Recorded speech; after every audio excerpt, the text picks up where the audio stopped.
It has begun. And I don't remember what I was going to talk about. That's a shame. This week's color, also from Zoya, is called Tao, Tao, which makes no sense until you realize Zoya frequently names their colors not based on the actual shades, but on the names of women, in which case it then also doesn't make sense in a completely different way. But it's basically gray, a little silvery for those of you who aren't watching on YouTube.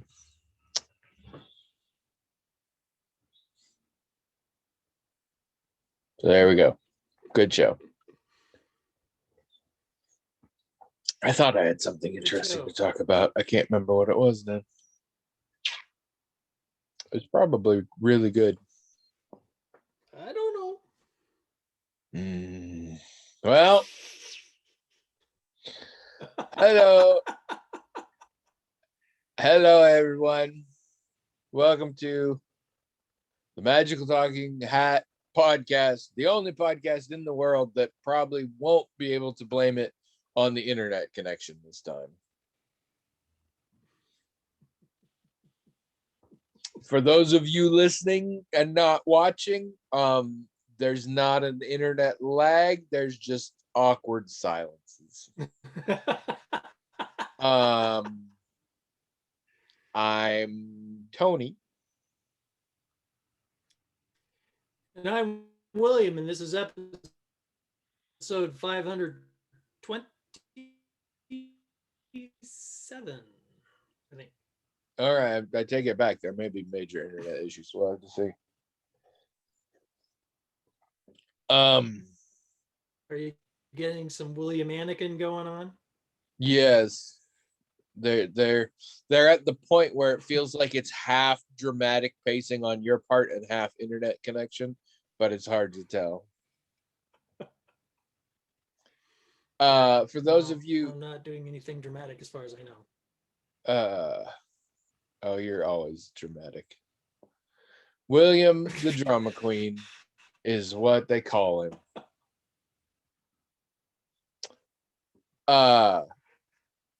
For those of you just joining us, we should explain how the show is. We have a hat. It is magical in that it has its own email address, themagicaltalkinghat@gmail.com. And people like yourselves write into that email address, themagicaltalkinghat@gmail.com, with little notes, topics, questions, comments, things like that. The hat magically on its own transmogrifies those emails into little note cards with the information written on them that manifests physically within the hat itself. Its peoples, draw the note cards out of the hat at random, read them on the air, talk about them till we're bored, do that for about an hour. That's the whole show except the parts that aren't, which is almost all of it. It feels like it's been longer than a week just because last week we had a real weird stuff, but I don't remember all the crap that I would have talked about last week had we had a full-length episode, so that doesn't help. How's your week been? No. It's been busy. I mean, mostly writing. I'm kind of under a crunch to finish a writing project I'm working on that you've been helping me with. I have, and I can tell everybody it's a disaster, and I don't think it's possibly going to finish. No, it's actually very cool, but it is also intimidating. It's a very ambitious project. Yes, it is intimidating. That's a good word for it. Editing your work made me scared about my future as a writer. I was like, shit, I'm going to run into this kind of stuff too, and I don't know what I'm going to do. Yeah, I know. I mean, it's tricky. It's, you'd think you'd think I'd be better at picking subject matter or projects or whatever. I mean, because I don't have to write about the things I write about, but I like No, it's a choose to. very It's cool like, idea though. I like it a lot. It's just yeah, ambitious. I like it too. Maybe it's beyond me. I don't know, but I mean, it's fun to work on. Actually, it's pretty fun to work on. It's just frustrating because, uh, it's you when you're writing something. And I'm sure lots of all writers probably experience something similar. You can't help but judge your progress by like, words, right? And sometimes that's not what progress looks like. Sometimes progress is the same 50 pages that you've got, you spent, several hours just making better or whatever. And that's just how it is sometimes. Sometimes it's the words you don't say. but the frustration there is that you don't know. I mean, until it's done, for all that work you did on those 50 pages before you're finished could be all undone. Although still, that work you did was probably necessary to do. So it's like it's not work like other work. It's not like mowing the lawn where you can look at the lawn and it's like, oh, the lawn is mowed, the grass looks shorter, and the whole thing looks nicer. It's not work like that. I mean, even when you finished it, even like I finished novels before, and you're like, there's nothing I can do to make this better, so this is going out now just the way it is. You're like, there's not this great satisfying moment of it's done. This is exactly what I envisioned, because it's never exactly what you envisioned. Hopefully it's a little better than you envisioned, or hopefully it's at least something that you can go, yeah, that I this is good. I can put this out there and not be totally ashamed of it. But it's Yeah. not like restoring a car or doing a load of dishes. It's not that kind of job. It's just it's it's hard to know what progress looks like sometimes. And sometimes when you're sitting on it for years, basically finished, but it hasn't gone anywhere yet, you keep thinking of plot holes that you need to fix in it, and then you go back and write more stuff when you thought it was done, and it sucks. But also, I think it was a terrible metaphor, because that is exactly how I handle lawn mowing. I'm never finished with it. I usually go over it once roughly, and then I workshop it with some friends who are willing to say what needs to happen. And it's never really finished because the grass is always growing. And so how I Always envisioned the growing. lawn, never quite how I imagined the lawn would be. And I frequently give up for a while. It's lawn mowing is tough. It seems like this kind of work for a person who does it for a living is a kind of madness in a way. It's like, this isn't how normal people are supposed to live their lives. So I'm coming down to it's very interesting to find the patches of people who still haven't really got the idea that Trish and I can afford to live off of her income, and that's what we plan to do for the foreseeable future, because that's what we both like the best. I'm not looking for a job. I'm not unable to get a job, things like that. Like, this is what we're pleased with. And so someone the other day who is not super technical savvy was like, why don't you do something on YouTube? People seem to be making money lots on there. And I was like, yeah. I said, the problem is that's a lot of work. And she's like, it is? And I said, yeah, this is what people don't get with a lot of these sort of alt professions. Acting, writing, singing, and online influencer or whatever, is like, they're a lot of work. They're just different work. And people don't see it because they see, like, when it comes to acting, yeah, you see the people in the big movies making millions of dollars per movie. There are tons of actors who have been doing it for decades and hustle their butt to just earn a living. There are plenty of authors that make it by, but that's because they are pumping out stuff and not making a ton of money on it.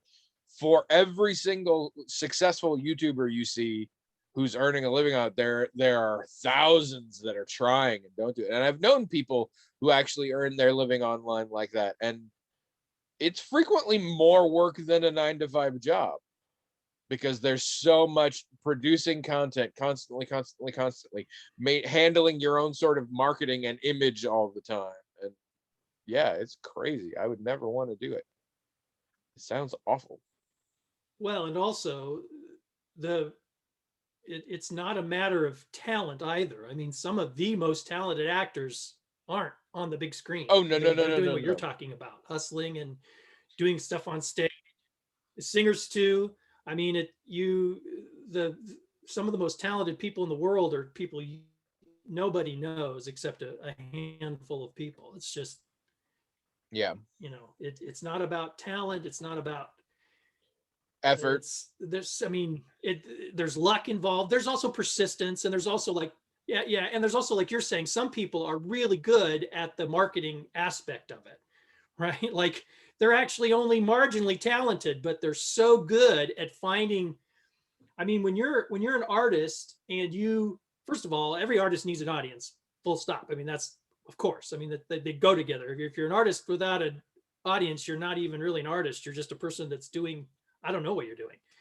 But when you're an artist, you have to have an audience. And when you're looking for that audience, it's kind of like prospecting, right? You're like looking for the mother lode of finding those people who are going to appreciate your thing. And it doesn't matter if you could be the best artist in the world, prospecting for those people is the same for you as it is for everybody else. For people who are half as talented, same thing. And if that person who's half as talented as you is better at prospecting for those fans, if they're better at that than you are, then they're going to do better than you do.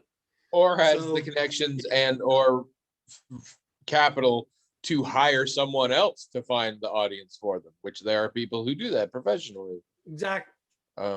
Exactly right. Exactly right. So, but it's almost always a fair bit of work is involved. Like that's the thing. No question. If there really was an easy way that pretty much anybody could get independently wealthy, a lot of people would do it.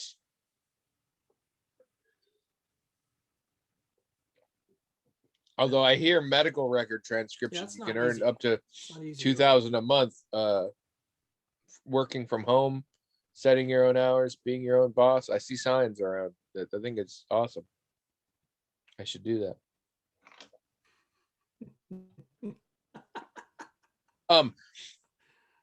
I should have talked about this up front. The magical, ladies and gentlemen, welcome to Lag. We get this, usually we get this right after we're done recording. It's weird to be getting it in the middle. Let's give you the perspective on how the lag is. Okay, as soon as I tell you this, William, you answer as soon as you hear it. What is 2 + 2? 4. Oh, that is not good. That is really not good. Yeah, no. But the length of time between when I asked that, you'll hear when you listen again, the gap between when I said it and when you answered was significant. Wow. All right. I'm going to ask you a question. It's because actually it looks like I'm in Coralville, but I'm not. I'm in Ukraine. That's what's going on. I thought that looked like a Ukrainian bookshelf.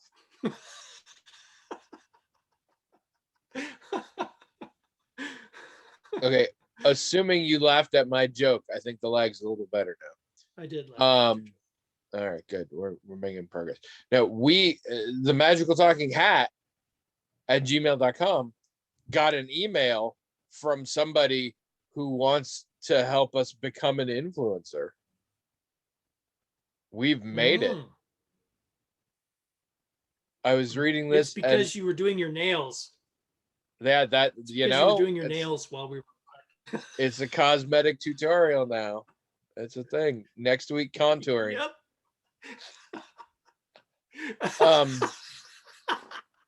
we're gonna start, and then we need to start a beef with another YouTuber. I don't know who yet, but we're gonna be really mad at someone.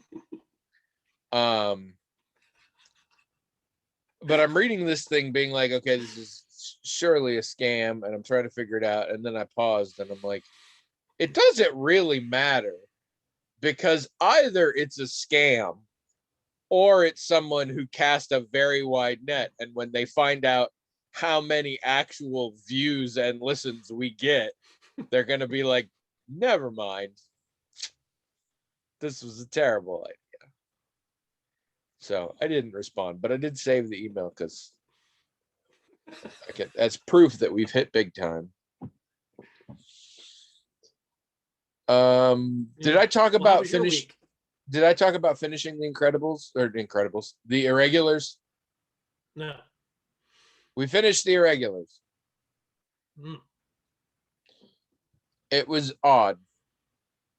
The last couple episodes are really sort of all connected. It's very like, cliffhanger and this, that, which nowadays we do that. We don't ever watch the second to last episode in a season unless we have time to watch both of the last episodes, because so many shows like to do that.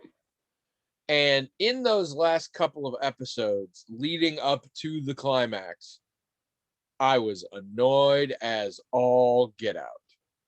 It was so full of people acting really dumb or really out of character or stupid huge coincidences and all this crap just to get all the pieces together. Annoyed the hell out of me. That being said, I liked the resolution, and I specifically liked, they definitely can easily do another season if that happens. But if it doesn't, it resolved. Like, we don't have like 3 or 4 cliffhangers introduced in the last 10 minutes, as these kind of shows often want to do. Like, I feel closure if it never happens again. That being said, I probably would watch a second season. But yeah, they wrapped stuff up, and I was pleased about that. What else did we? I think I talked last week. We watched the Tina Turner documentary. Did I talk about this? Maybe we did it this weekend, so maybe I didn't. Tina Turner documentary on HBO Max. Highly, highly recommend to everyone. It's very good and enlightening. Like, I felt like I knew who Tina Turner was, like, because I grew up as she was a pop star, and I know about her Ike days, and she was abused and all of that jazz. So I'm like, yeah, I got it. No, it's very interesting. Like, her life is crazy. It also gives me hope. She was older than I am now when she released her first solo single, which was What's Love Got to Do with It. She was freaking 45, and it's not her song. It's technically a cover of Lost to the Wind band called Bucks Fizz in the UK that did a really terrifying version of it.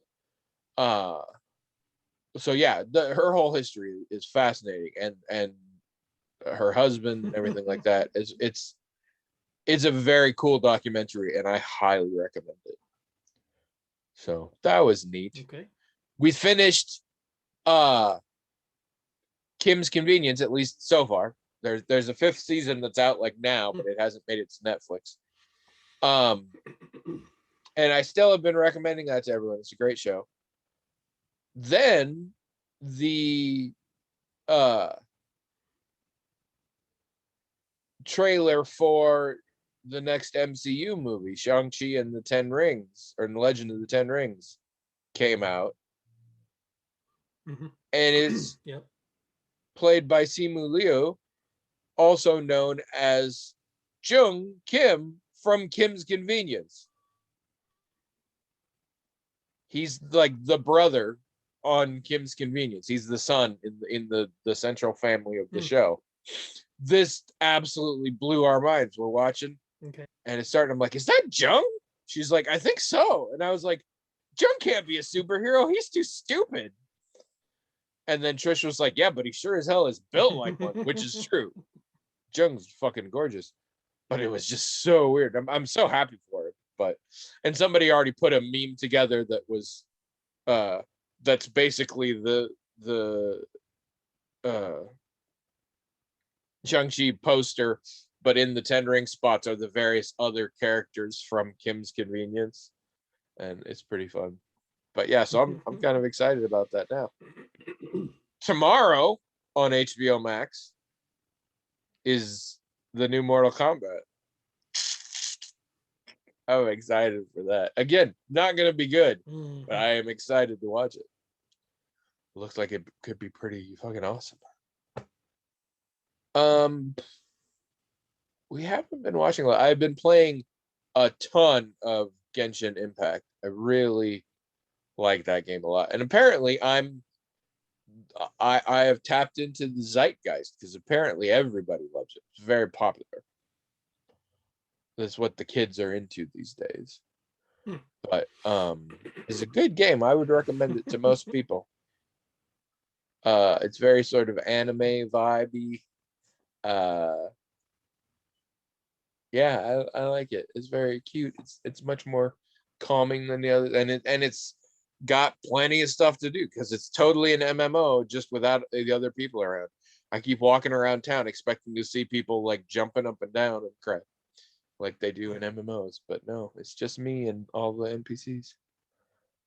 So that's been fun. I finished the book I was reading, the Discworld book Pyramids, which was a hard slog. The first two Discworld books are not very good. I still recommend them over this one. This one was such a hard slog for me. I don't know what it was. But now I got other stuff. So I'm not even gonna say a friend, an acquaintance, a friend of a friend. That I know, some of my gaming group are good friends with this person. And so at cons and other times I have gamed with this person and we know each other. I also knew her beforehand because she's a journalist that used to work at AV Club and has worked at the Dissolve and some other places. And so I knew her work before I met her. And then I met her. And so we sort of know each other. We get along or whatever. Anyway, follow her on Twitter. And she follows me on Twitter. And the other day, it shows me a tweet from someone that she was replying to.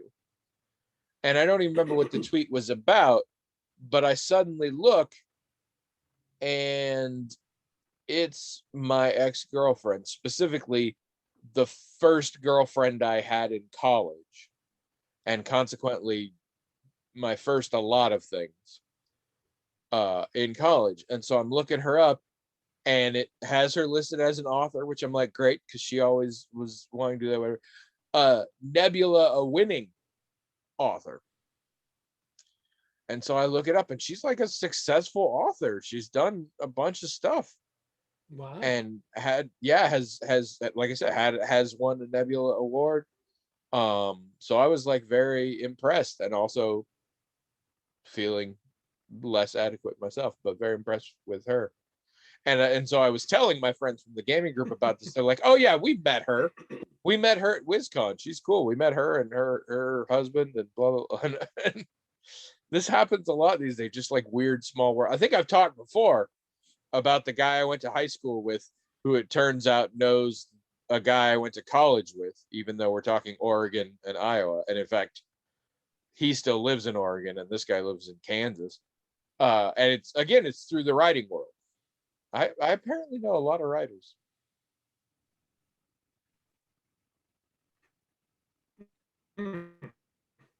Yeah. Again, not awkward, not lag for those of you listening on audio, just awkward pause.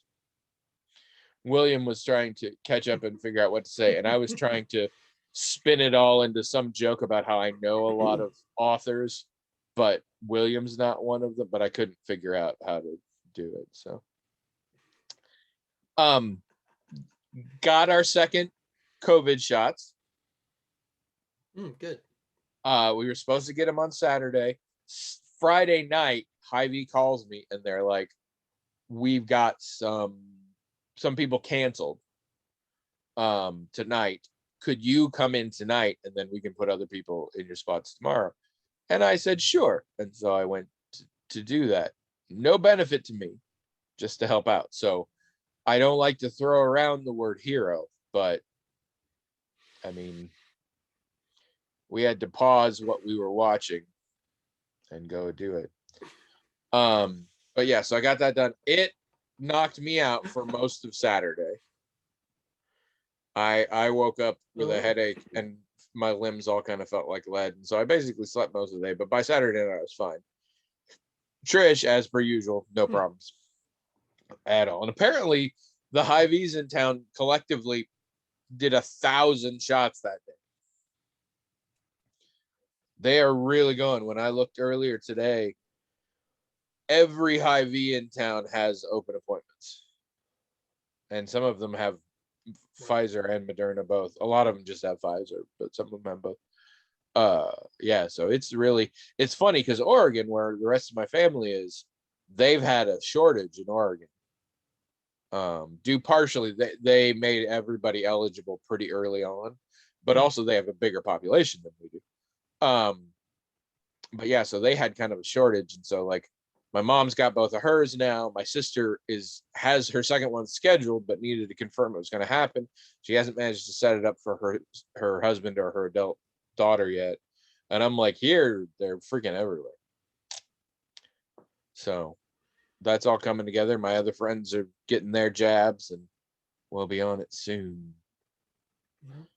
And my sister-in-law has been sending out care packages to people who got the vaccine as partially here's something to make you feel better if it makes you sick for a day, and also just here's a present, good on you for getting the vaccine. And so what they did was they actually ordered online Hy-Vee stuff delivered to our house. And so we got some stuff in there, and it was nice, and it was, soup and some fruit and some dried fruits and some nuts and ginger ale, for your tummy and stuff like that. And these wafer cookies that were key lime flavored wafer cookies. And they were very much like the wafer cookies you have growing up, but it was key lime and made with real key limes or whatever. And we really liked those. And one night we're eating some of those, and I was like, I'm pretty sure we could just get these locally at our Hy-Vee.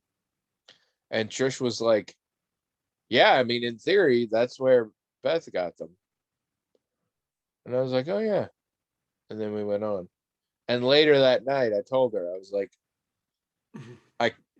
I understand that you were trying to be polite when I theorized that the cookies that your sister explicitly purchased from our local grocery store might be available at our local grocery store. But in the interest of keeping our wit sharp and our comedy tight, I feel like you really should have let me have it on that one. It's the only way I'm going to learn. Because it was only much later that night. I was like, what the fuck was I thinking? Like, I wonder if we could get these at Hy-Vee. Well, that's literally the only place you could get them, because that's where they came from. But she was too nice. So that it's useful. It's useful when you have a big laugh to one of my jokes, because then people know how the lag is again, because it's still there a little bit. It is shorter now, though. I keep thinking, I'm like, oh, William doesn't find that funny. And then there's like a few beats, and then it's like, oh, no, he does. Okay.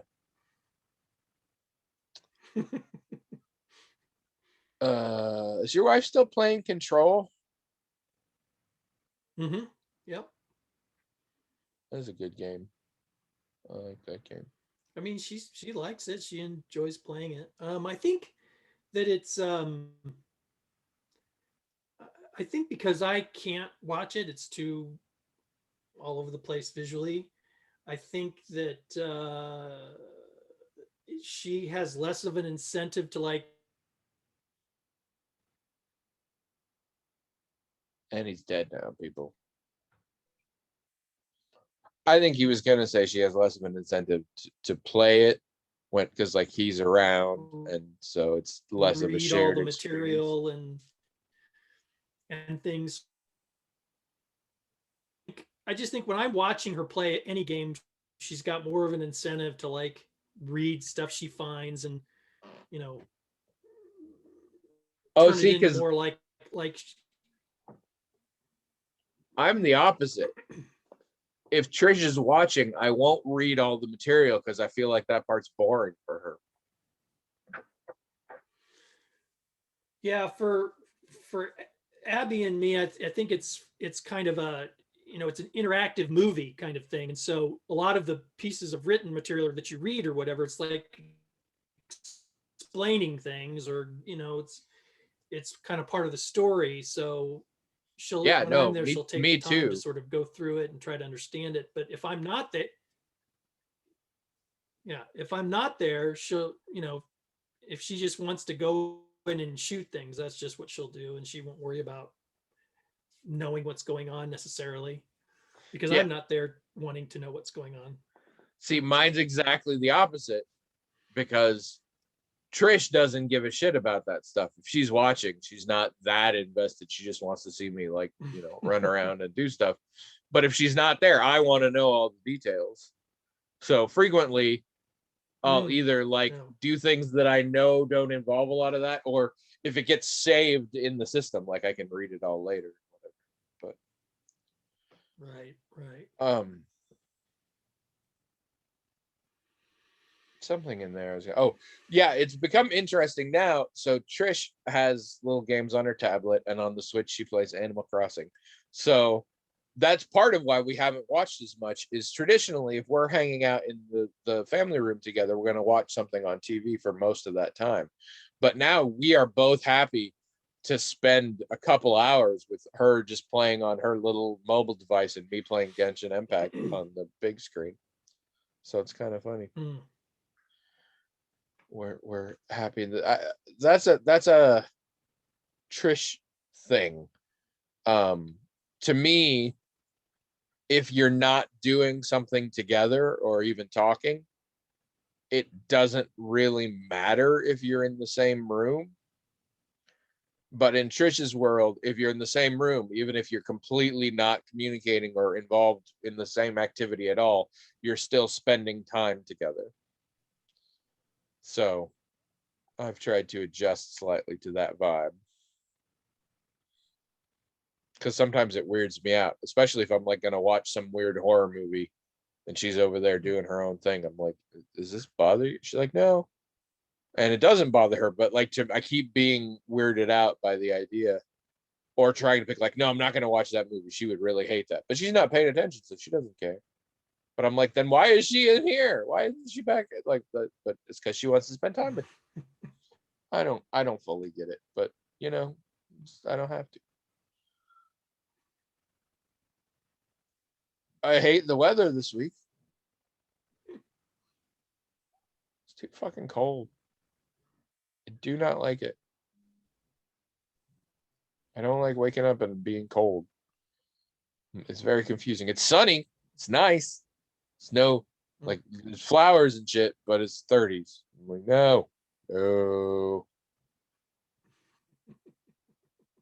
This was my first week experimenting with I was gonna walk every morning. When I get up and Trish gets ready for work, I was gonna take a walk. Too damn cold. So I haven't done it.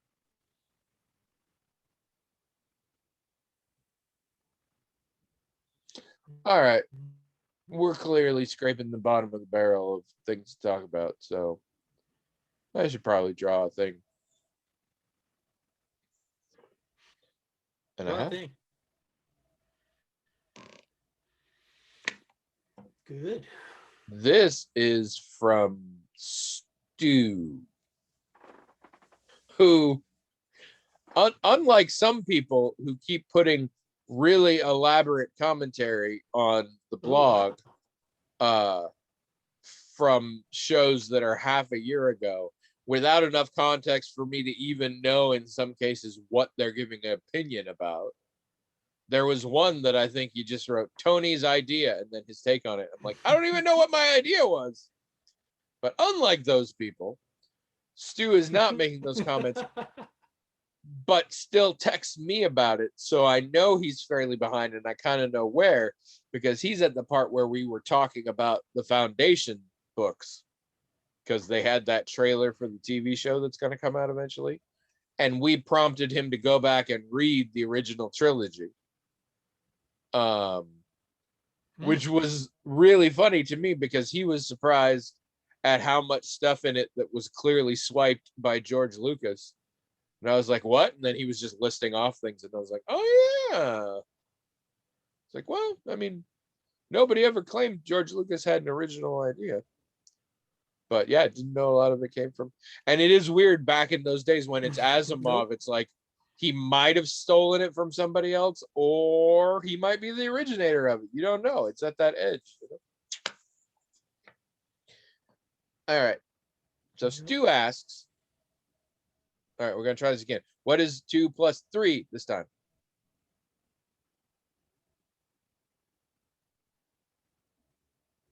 5. Oh, that's worse. I mean, it should give you a sign because I said something as soon as you said it. So that's how long the leg is. All right. So Stu asks, were it possible to do once, what advice would you send back to 21-year-old you? And we'll each have to answer separately as we are clearly in different time zones.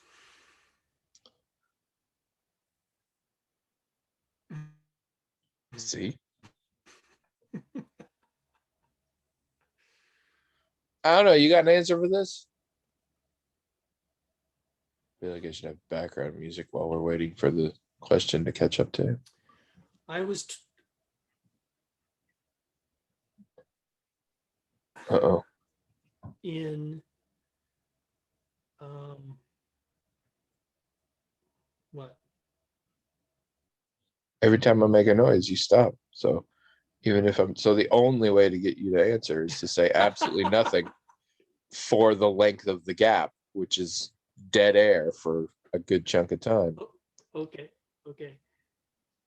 I was 21 in 1990. I'd have been a year married at that point because I was married on my 20th birthday. So 1990, a year into my marriage, a year away from graduating from college. I think I would opportunity to give myself some career advice, like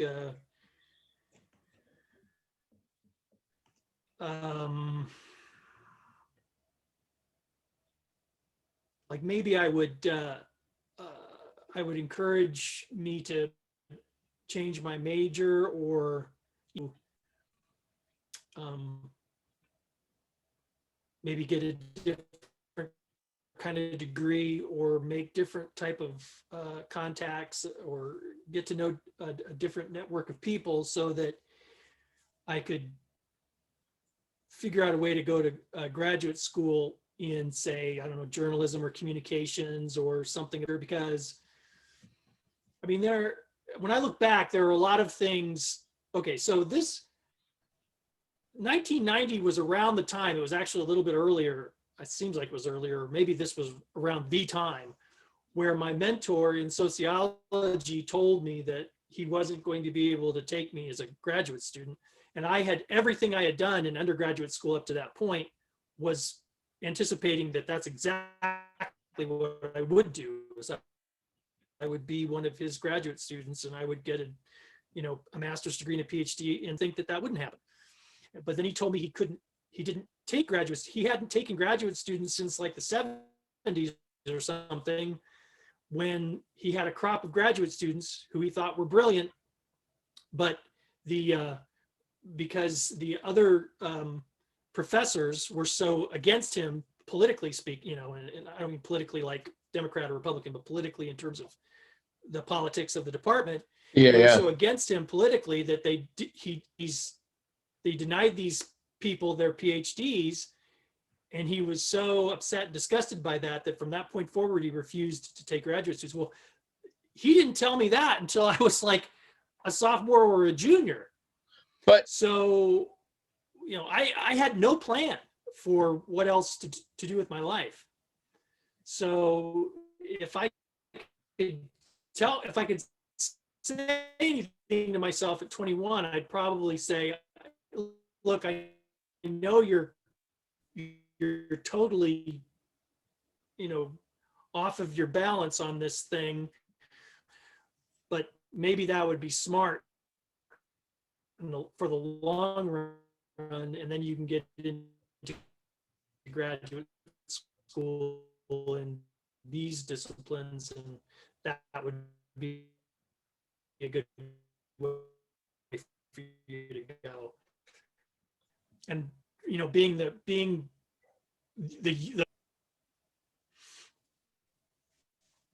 I mean, we got very little of that. Sorry. I can infer, I can infer some things, but you went into bleep bloops pretty hard. I don't know what the deal is lately. Why are we suddenly having this problem? How did you go that far into the process, assuming you were going to be his graduate student, without either of you having discussed it?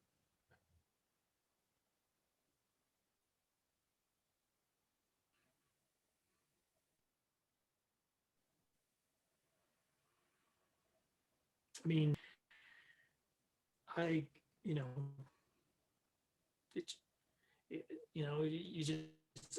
just didn't. It just didn't occur to me that it could ever go a different way. I never brought it up because I just assumed. I mean, for his research assistant, even me and another guy and I were his research assistants. So it just all seemed like that's the way it was going. If he clearly liked you so much anyway. Eventually, even though I was an undergraduate, I was taking also there came a point where he did teach graduate classes, and I took them. I was taking graduate level classes from him with people who were not his graduate students, but were other departments and other things. So it's like it just all was seemed pretty obvious that's what was going to happen. I never brought it up because I thought in a way it was being brought up. How I was already a research assistant, how I was writing papers that I was going to conferences to deliver these papers, and he was kind of the guy. I mean, in his last book, I don't know if I told you this, but his last book, it was published after he passed. But he has an acknowledgments thing that he wrote for it, before he died, and I'm in there. He mentions me in the acknowledgments of his book. So, I mean, we had that for me to think that wouldn't happen. I did finally bring it up. I said, all right, well, what do I have to do, to officially, get this? And he told me, oh, well, I don't do that. Well, yeah. I didn't know that. Then the flip side is, how the hell did he not think to mention that earlier? Like, how did he not see that's where you thought things were going? Well, especially since Well, yeah, I mean, he was officially my advisor even. Yeah. So seems like he should have thought that that's what I was thinking. Or, at some point, like when I was a sophomore or even late sophomore year, he should have said, we need to be thinking about what you're going to do about graduate school. At that point, say, I'm not here, not in this department, I wouldn't recommend, but maybe if you start now, you can get yourself into the communications department, because that's what he advised me to do. It was like a year away from graduating. I didn't know anybody in the communications department. I didn't have a lot of classes. I had taken some communications classes, but I didn't take that many. I didn't see how that was even going to happen. Yeah. So that, that's what I would probably, I would have a conversation with myself about that. But what is your, what Well, would you, I noticed how old were you would. you? 90. I mean, I was also 21. I'm sorry. Sorry. I noticed you wouldn't advise yourself at all Sorry, I don't know about what I was your thinking just now. marriage.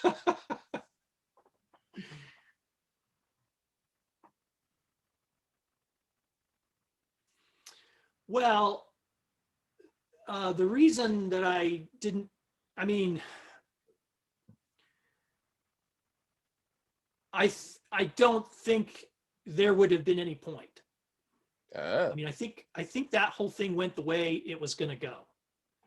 I could easily see me going back and being able to persuade myself to make different choices in terms of career and things like that, because I was definitely open to that, especially then. But a year into my marriage, I don't think I was going to be persuaded that, there was anything different I could, or the way it was going to go. That is an interesting I mean, piece, I hate to think. say that, you like to think that if someone had told you. Go on. I mean, it'd be different if the question was, what would you tell your 18-year-old self? Because that would be before any of that happened. Yeah. And then I would talk about those things, and I think that my 18-year-old self would be receptive. But I've already been married a year, and in my mind, that's it. You don't, divorce. You don't get divorced. I mean, what can I do about it now? I'm married. That's it. I mean, that's the way I thought about it then. And it's even the way I thought about it when I got divorced, but I didn't feel like I had a lot of choices at that point. But only a year into my marriage, there was no, I mean, it would have been pointless for me to go back and waste any of my time talking to me about that. So I would talk about career. I think that is an interesting consideration in this whole thing, is if you went back and talked to your 21-year-old self, would your 21-year-old self believe you? Sure. There's a lot of that component for me too. I don't know. I'm of two minds about this. One, and this has come up before in places, is I don't really want to advise myself of anything, because the path I took is what ended up with Trish. And it's very hard to alter the timeline at all and still have me end up with Trish, because so much of how we managed to work had to do with when we met, how we met, and where we both were in our lives at the time. I have thought about this before, and had we started dating a year earlier or a year later, it might not have worked. We were really at a point where we both needed to take steps in our lives that happened to coincide. So part of me is like, no, don't do it. I like my life. I don't want to mess with it. But that's a boring answer to the question. If we throw that aside, I would have to create an elaborate document before I went and talked to my 21-year-old stuff, because there are so many things. At 21, I'm in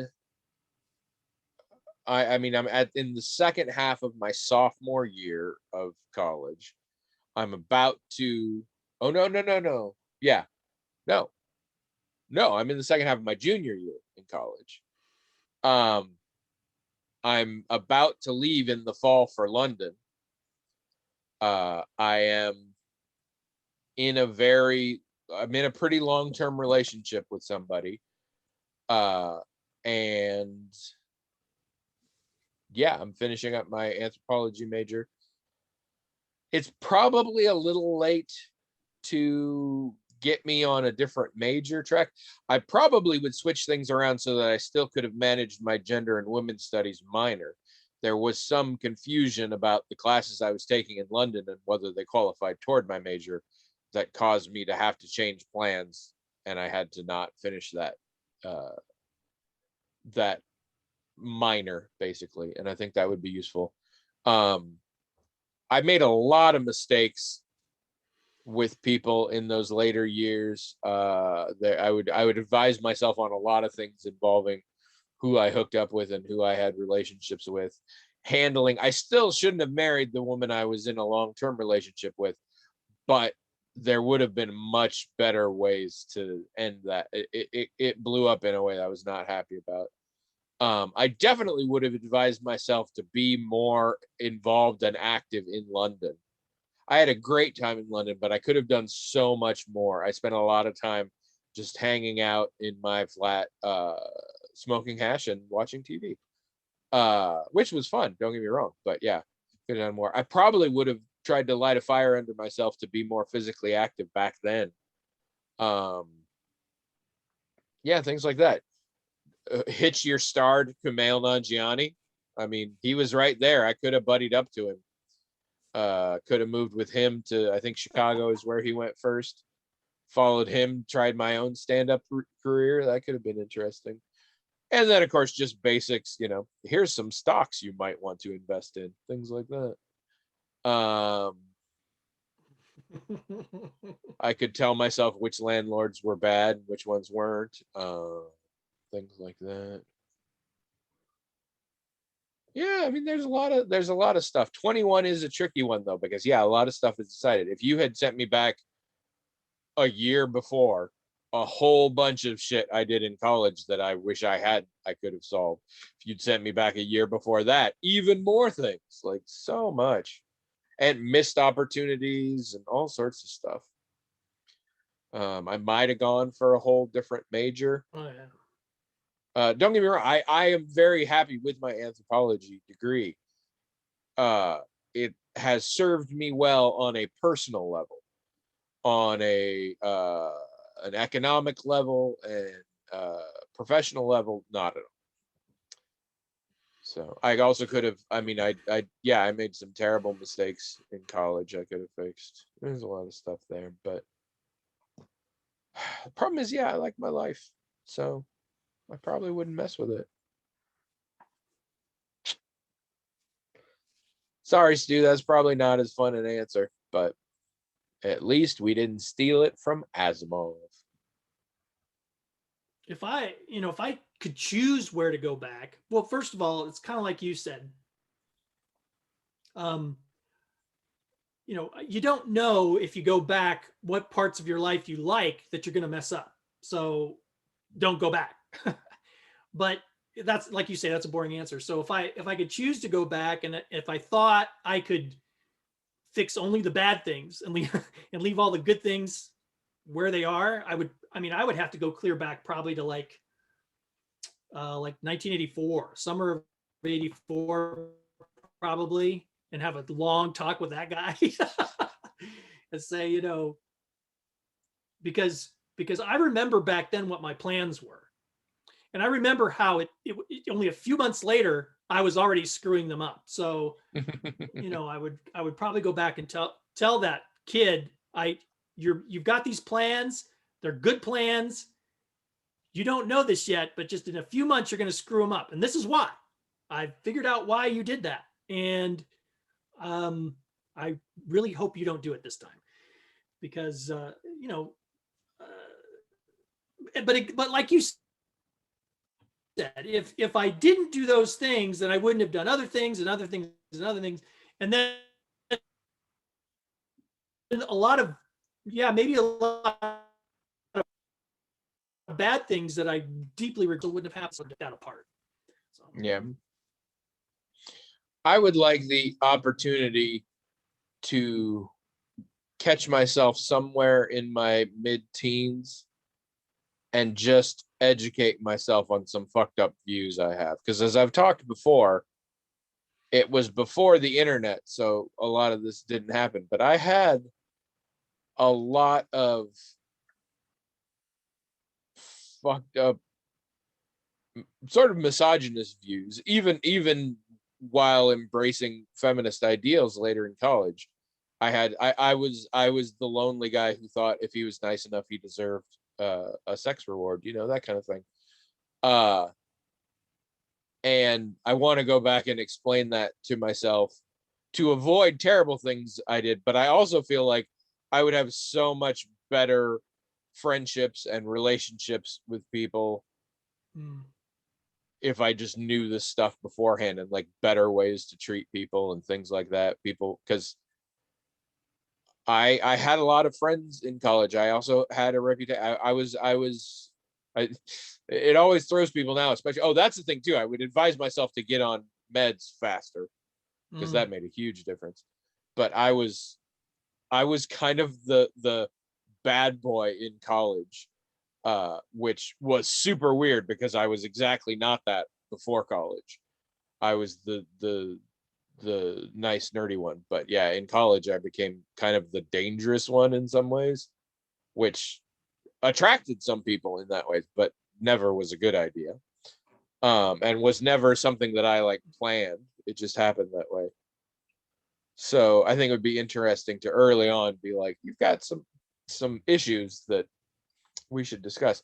But of course, the further back I go, I think the less likely I'd listen. The younger I go back, the more I think I already know everything. Oh, not me. I remember thinking, even when I was like 13, 14, 15, I remember thinking, man, it'd be great if my future self figured out how to time travel and could come give me advice so I wouldn't make stupid mistakes.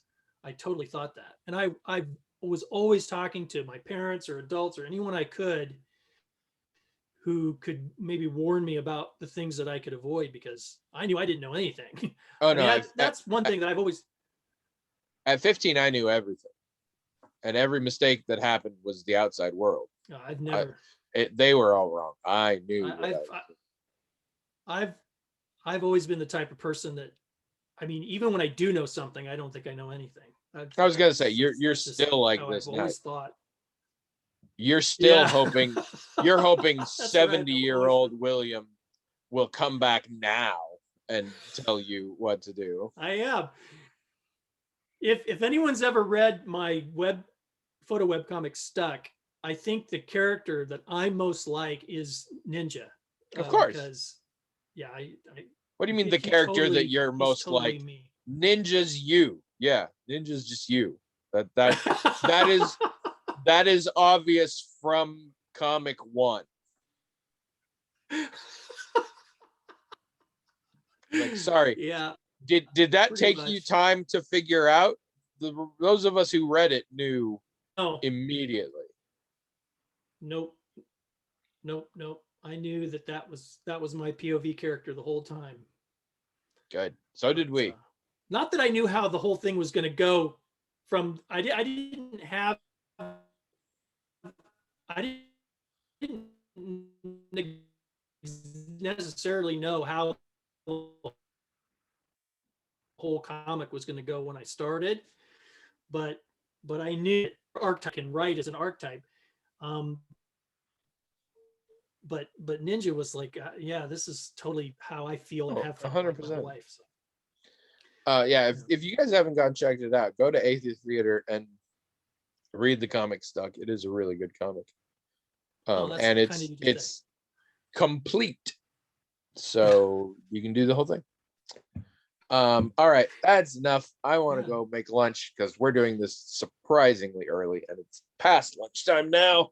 So sorry again for technical issues. Hopefully they'll be better next week. We'll be back at our normal scheduled time, and well, our new normal scheduled time for us, which is different. But Yeah. stuff happened last week and stuff happened this week, neither of which will be things happening next week. So I'm hoping that fixes some stuff. We will see. In the meantime, write in, please, themagicaltalkinghat@gmail.com. Go to the blog and tell us the parts you couldn't understand of William, and he will explain what he actually was saying. And also give advice to your 21-year-old self on there.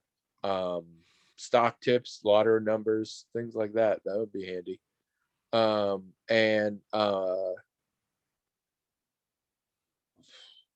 don't know. I mean, listen next week. You know, it'll be good for you.